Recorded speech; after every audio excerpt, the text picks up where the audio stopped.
was 12 years old, and we went to my friend's house whose stepdad had a series of geo-trackers. You know those little tiny... Yeah, he love had like geo-trackers. 4 of them they were all dog shit, and also an Isuzu rodeo.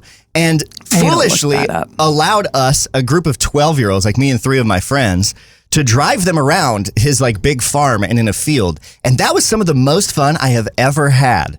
Just barreling through these trails in the woods and this field and doing donuts in these little geo-tracker cars. And then one time we took the rodeo out, which is like an SUV, and rolled it. Yeah. We were doing donuts, and the whole thing tipped over. And I just remember seeing the world rotate and be like, oh my God, this is it. Dude. And then we hit the ground. In the trunk behind me was an air conditioner, like a window unit that smashed the back window behind my head. Jesus Christ. And I remember looking to my left because I was on the side that hit the ground. We tipped over to the right. I was on the right-hand side. Looked up to my left. I saw this kid, Patrick, hanging from his seatbelt like a spider over me. Like, I'm going to fall. And I was like, I'll get out of the way. And then Brandon, who was driving the car, jumped on Jack's chest, who was in the passenger seat, and leapt out of the window and ran. And we were like, all right, bro. But so we all get out of the car, shut it off. It's on its side. We're like, we're so screwed.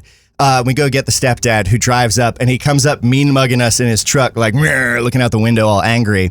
And then he just goes, I could have done it better. And then he's like, grab the ratchet straps. And we pulled the truck over and hell flipped yeah, it back dude. down. Honestly, I recognize that this is a like bad decision from a responsibility standpoint, but that was a very formative and extremely fun, like cherished memory. It's also weird to explain if you didn't grow up in a rural area with those kinds of stepdads that like what's really important is that when he came up, he was just like having fun and roasting, and that also you knew you could go get him.